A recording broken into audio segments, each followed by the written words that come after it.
Hello everyone, this is part 2 of module 2 of the subject of environmental engineering 2.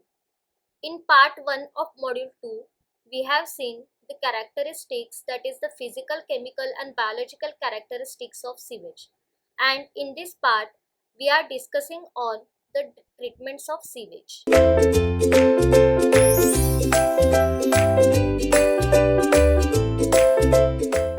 So why the sewage treatment is required or necessary? Sewage treatment is the process of removing contaminants from the wastewater and household sewage, both effluents and domestic. It includes physical, chemical and biological processes to remove physical, chemical and biological contaminants. Its objective is to produce an environmentally safe fluid waste stream and a solid waste suitable for disposal or reuse. It is very important to provide some degree of treatment to wastewater before it can be used for agricultural or landscape irrigation or for aquaculture.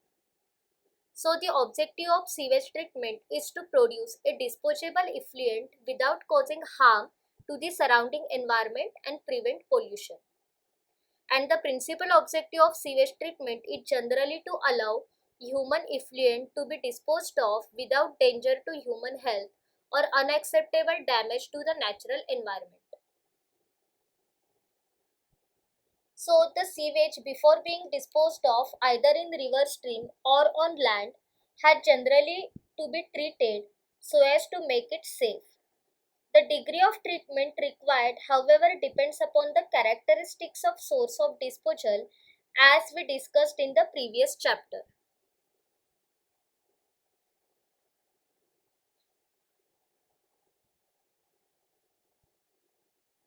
Sewage can be treated in different ways. Treatment processes are often classified as preliminary treatment, primary treatment, secondary or biological treatment, and complete final treatment as discussed below. So this is the typical flow diagram of treatment of sewage. So as you can see in this flow chart, the sewage is coming from household or hospitals. So first unit, so there are 4 stages in treatment, whole treatment unit. The preliminary stage, primary stage, secondary stage and tertiary stage. So the first unit of preliminary stage is screening and grid chamber. So in screens, we are removing the large floatable particles such as papers, cloths, piece of rags, piece of timbers, glass particles, etc. Then the effluent go for the next chamber or next unit, that is grid chamber. In grid chamber, we can call it as detritus tank. In this tank, we are removing the grid particle or inert particle in form of sand, silt, etc.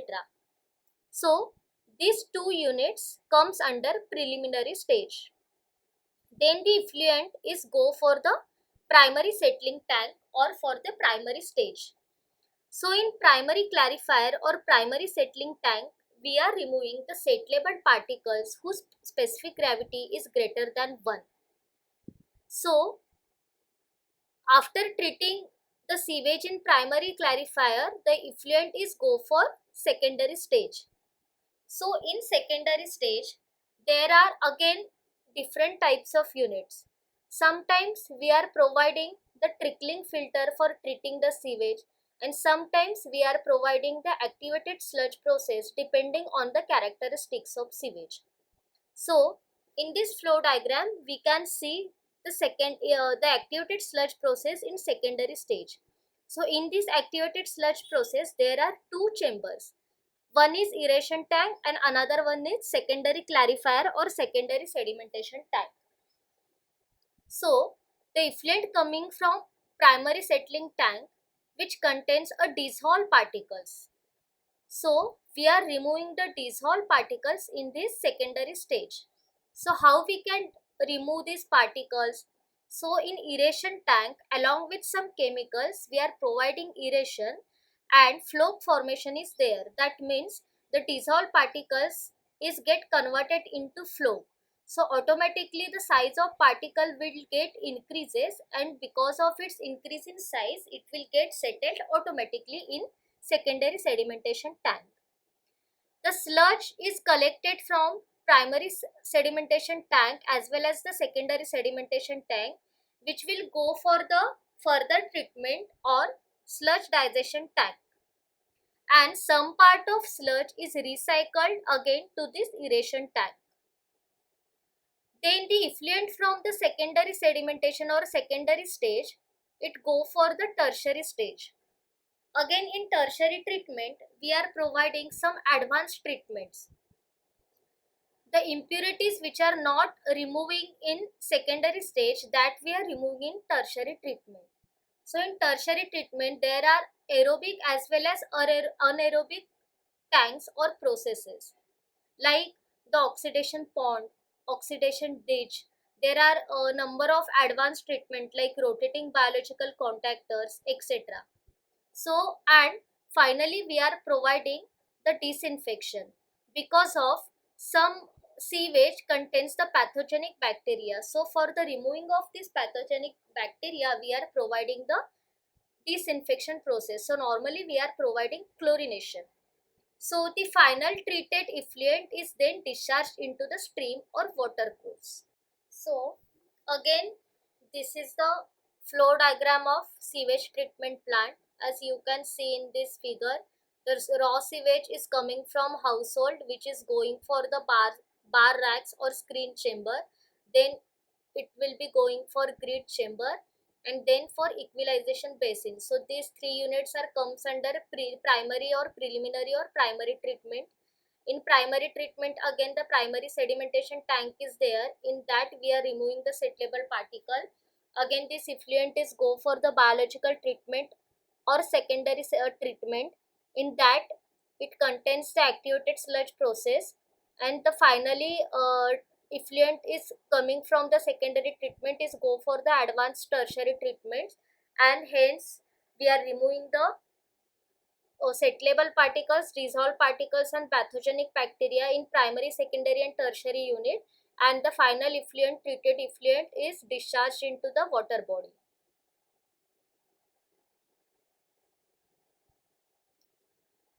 So the preliminary treatment removes materials that can cause operational problems. Equalization basins are optionals. So primary treatment removes approximately 60% of solids and 35% of BOD. Secondary treatment removes 85% of BOD and solids. And advanced treatment, that is tertiary treatment, removes 95% of BOD and solids along with the nitrogen and phosphorus. Final treatment is disinfection. Solid processings for the sludge management. So let we see the one by one process or stages in sewage treatment plant. So first one is primary treatment. So in this module we are only discussing on the primary treatments, preliminary and primary treatment. So first is primary treatment. So sometimes the preliminary and primary treatment combinedly we can call it as primary treatment. So in primary treatment, the first unit is screening, then grit removal, then primary sedimentation tank. So first is screening. What is screening? Screening devices are used to remove solids from wastewater. Solids consist of sticks, rags, boards and other large objects. Purpose of providing screenings are to remove larger object solids materials stored in hopper and sent to the landfill. Mechanically or manually clean the screening. So these are the screens which are providing in primary units. So as you can see in this figure, this is the core screen. Again there are two types of screen, core screen and fine screen. So as you can see in this diagram, in this screening chamber, these are the plates or rods parallelly placed each other to form a one plank or one chamber, and which is insert at an angle of 45 degree to this sewage flow, and sewage flow is perpendicular to this screed chamber. So that's when the sewage will get passing through this chamber, the floating metals or larger size particles will trap in this opening in between two bars. And this is the layout of screens. So in exam you can draw this diagram. So this is the screening chamber and this is the screens which are provided at an angle of 45 or 30 degree to this sewage flow.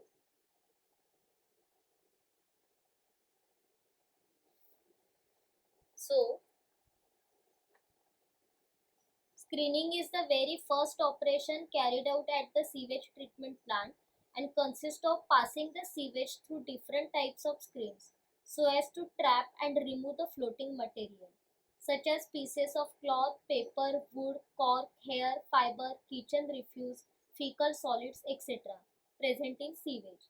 This floating material, if not removed, will choke the pipe or adversely affect the working of the sewage pump.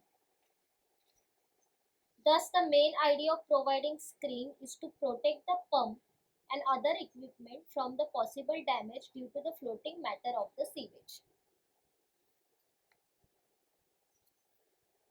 Then types of screens, their designs and cleaning. So depending upon the size of opening, screens may be classified as coarse screen, medium screen and fine screen. So as you can see in this chart, the core screen has opening of 6 to 50 mm. So we are removing the larger particles in this core screen. The medium screen has opening less than 0.5 micrometer, or micro screen has opening less than 0.5 micrometer, and fine screen has opening less than 6 mm bar opening. So in fine screen we are removing the small particles or small objects. So in core screen again we are using the hand clean mechanism or mechanically clean mechanism. So in mechanically clean mechanism for removing the particles which is trapped into the screen, we are using the reciprocating rack screen, and in fine screen we are using drums or static wedge wire. So we can see this type one by one. What is core screen? Core screen are also known as racks, and the spacing between the bars is about 50 mm or more. These screens do help in removing large floating objects from sewage. They will collect about 6 liters of solid per million liter of sewage. The material separated by core screen usually consists of rags, wood, paper, etc., which will not putrefy and may be disposed of by incineration, burial, or dumping. So this is the type of core screen. So cleaning of core screen is done by hand. So in hand cleaning, they are also known as bar screens. The bar spacing traditionally of approximately 6 to 50 mm and inclined at 45 to 60 degree to the floor. Screens are cleaned manually if the object caught is large. The main advantage is that no power required, and main disadvantage is that manual labor are required for hand cleaning. In mechanically clean screen, we are using the reciprocating rack screen. So the advantage is that the part which required maintenance are above waterline, and the disadvantage is that the screens may have limited capacity in handling heavy screening load. So these are the types of mechanically clean devices.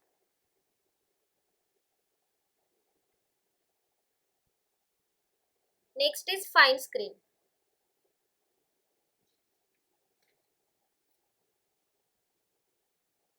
Fine screens have perforation of 1.5 mm to 3 mm in size. The installation of these screens prove very effective and they remove as much as 20% of suspended solids from the sewage. These screens, however, get clogged very often and need frequent cleaning. They are therefore used only for treating the industrial wastewater or for treating those municipal wastewater which are associated with heavy amount of industrial wastewater. These screens will considerably reduce the load on further treatment units. So, in fine screen, generally we are providing the static wedge wire. They have 0.2 to 1.2 mm clear opening and are designed for flow rate of 400 to 1200 liter per meter square. Minimum head loss ranges from 1.2 to 2 meter. So these are the type of static wedge wire. So cleaning should be done by using these wedge wires mechanically.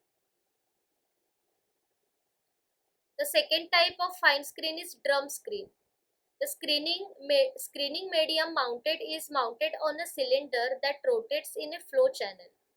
The wastewater flows into one end of drum and outward through the screen with solid collection on the interior part.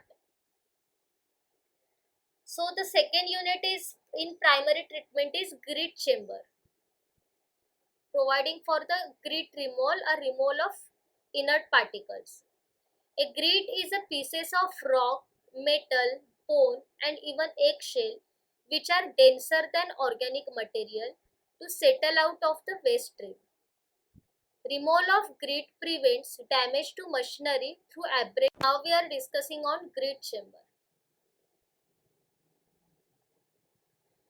So grit removal basins such as grit chamber or grit channel or detritus tank are the sedimentation basins placed in front of the wastewater treatment plant to remove the inorganic particles whose specific gravity above 2.65, such as sand, gravel, grit, eggshells, bones, and other non-putrescible materials that may be clog the channels or damage pumps due to abrasion, and to prevent their accumulation in sludge digestion. So grit chambers are in fact nothing but like sedimentation tank designed to separate the intended heavier inorganic material by the process of sedimentation due to the gravitational force and to pass forward the lighter organic material. The grit chamber are usually placed after the fine screens to remove particles of size up to 0.2 mm or so. Many engineers, however, prefer to place them before the fine screen as to avoid settling of screen chamber. So these are the grit chamber tanks.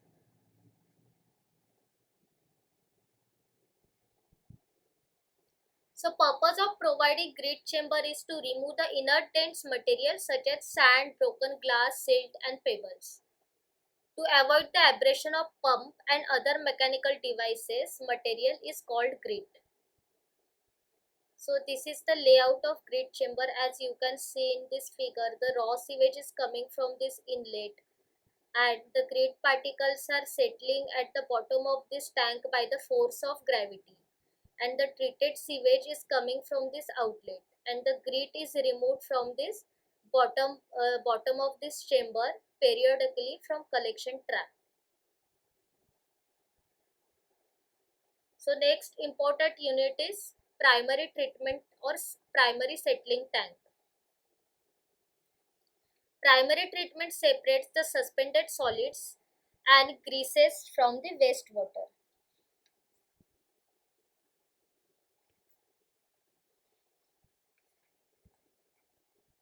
Wastewater is held in a tank for several hours, allowing the particles to settle to the bottom and the greases to float to the top. The solids drawn off the bottom and skimmed off the top receive further treatment as sludge. The clarified wastewater flows on the next stage of wastewater treatment. So in primary sedimentation tank, we are remove the organic solids from the wastewater. It proceeds type 2 settling.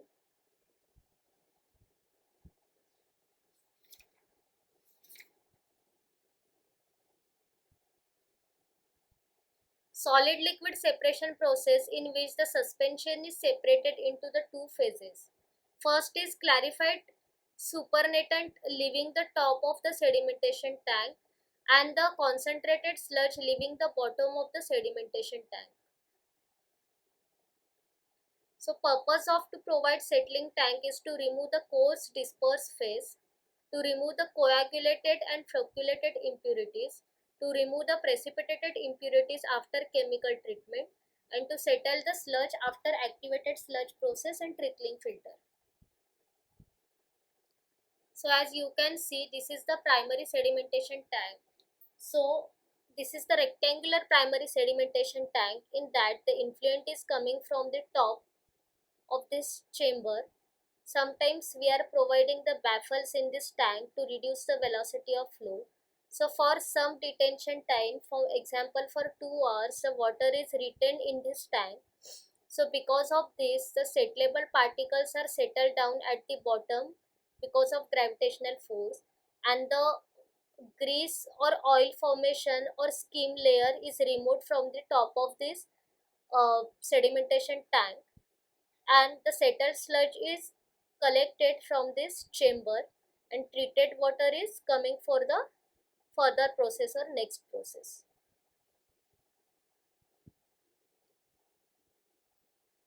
So these are the on-field primary settling basins as you can see in this diagram.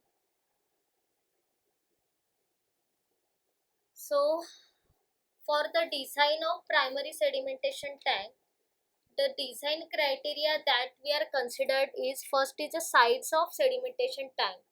So for rectangular sedimentation tank, it should be 3 to 25 meter wide and 15 to 100 meter long.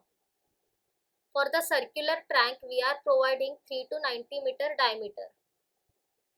The detention time for primary settling tank is considered as 1.5 to 2.5 hours. The overflow rate should be 25 to 60 meter cube per meter square per day. The overflow rate is nothing but its velocity of flow, that is 25 to 60 meter cube per meter square per day.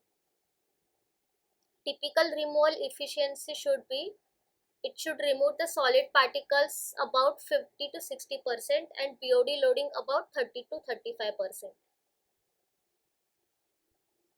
So just we are seeing the example of design example of primary sedimentation tank. The question is, a rectangular primary clarifier of 2.5 meter deep and 4 meter wide is designed to settle a flow of 2000 meter cube per day and have an overflow rate of 32 meter cube per meter square per day. So how long should it be and what detention time will it have? So from this problem, the given data is, first of all, they are in problem, the input data is the depth of tank, that is 2.5 meter, and width of tank is 4 meter. Then the flow, that is discharge, is 2000 meter cube per day, and overflow rate, that is velocity of sewage, is 32 meter cube per meter square per day. And we have to calculate the length of the sedimentation tank and detention time. So how we are calculating these parameters? So first is calculation of length. So as I told, overflow rate is nothing but velocity. The formula of calculating of overflow rate is equal to flow rate or flow discharge divided by area. So unit of discharge is meter cube per day and unit of area is meter square. So ultimately the final output we will get in form of meter per day, that is nothing but the overflow rate or velocity. So we have the value of flow rate, that is discharge. Discharge is 2000 meter cube per day and area is the multiplication of length and width. So we know the value of overflow rate, we know the value of discharge, and we know the value of width. So from that formula we are calculating the value of length. So it should be the 32 meter cube per meter square per day.